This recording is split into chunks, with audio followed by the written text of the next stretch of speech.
He did. Yeah. Yeah, he is going to play tonight. He's put in a lot of work, and we being the medical staff specifically, and Victor have seen enough and felt enough to give it a go. Is he coming off the bench and minutes restriction and all that stuff? For sure, yeah. We will be, again, extremely mindful of this situation as we have been and will continue to be, and it's just going to be one of those living, breathing kind of situations that we're going to continue to juggle and balance until we don't, and I would guess that won't be this season. Right before he got hurt, he was sort of ramping up to a full workload. Was that like start back over, or is it kind of picking up where he left off?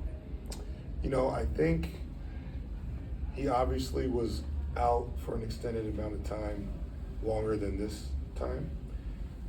And so typically, in my own ignorant mind, the theory of it, the longer you are out, usually the longer it takes you to ramp up, and vice versa. So I would hope that he's able to get back a little quicker. But again, we have to see how he responds and reacts every single day.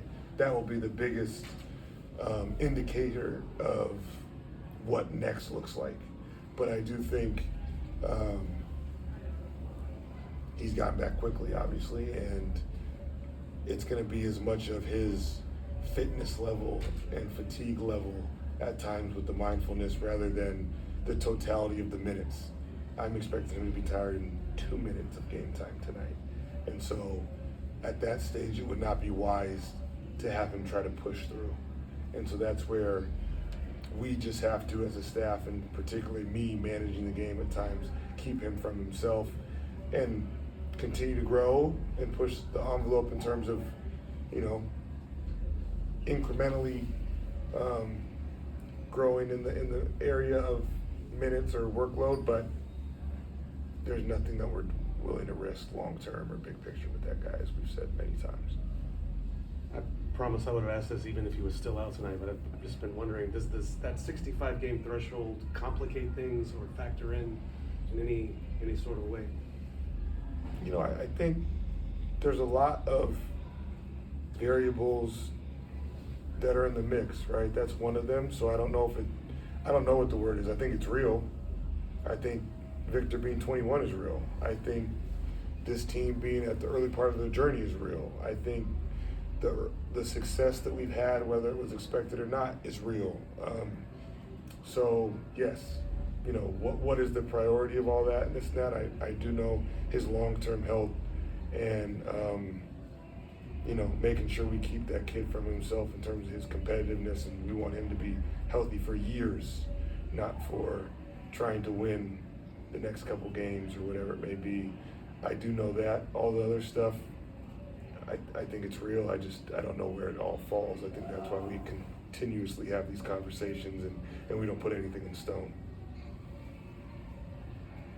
A little bit of a different question, but the Grizzlies will play internationally next week, something you guys obviously have familiarity with. What sticks with you from those international games last year? What was challenging, and what was the experience like from your perspective? Yeah, I've been fortunate enough to play also in Mexico City, so a few different times. I think anytime you get to continue to grow the game and play and perform in front of a new crowd or a crowd that doesn't get to see you as much is a really cool experience. I think there's usually an added level of excitement and enthusiasm around the game, again, because those fans a lot of times don't get the opportunity to go to as many games as fans in a traditional NBA host or home city.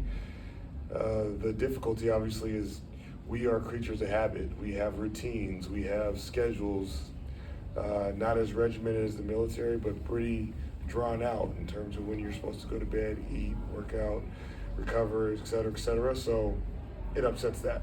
And so that's just something, not that we only deal with in those games, but it is a different level of routine in that game. But hopefully and typically, I think for us and most teams, the excitement for the players kind of carries them through some of that, not uncertainty, but I guess just a little bit of off-scheduled parts of their day. Anybody else? What's the I guess the best, most compelling pitch Vic gave you to play while he was out? I know he did. You know, Vic gets discussed and asked about and opinionated on probably as much as any player in this league. And I think the one thing that is very consistent is he's just very direct and straightforward. So his pitch is just always, I can play. I'm ready to go. I'm good to go, you know. And so you respect that and you love that mentality and competitiveness, and it also continues to remind us as an organization and the few people that are having those conversations with him that we have a duty to support him in a way that is in the best interest of him now and for a very long time, because he's too important to this league and he deserves that. Does he get frustrated to hear no every so often, Matt? You know, yes, because he wants it all the time, but he's also a very cerebral young man that understands a lot more than most 21-year-olds. 22, I forgot he just had a birthday, excuse me. Anybody else?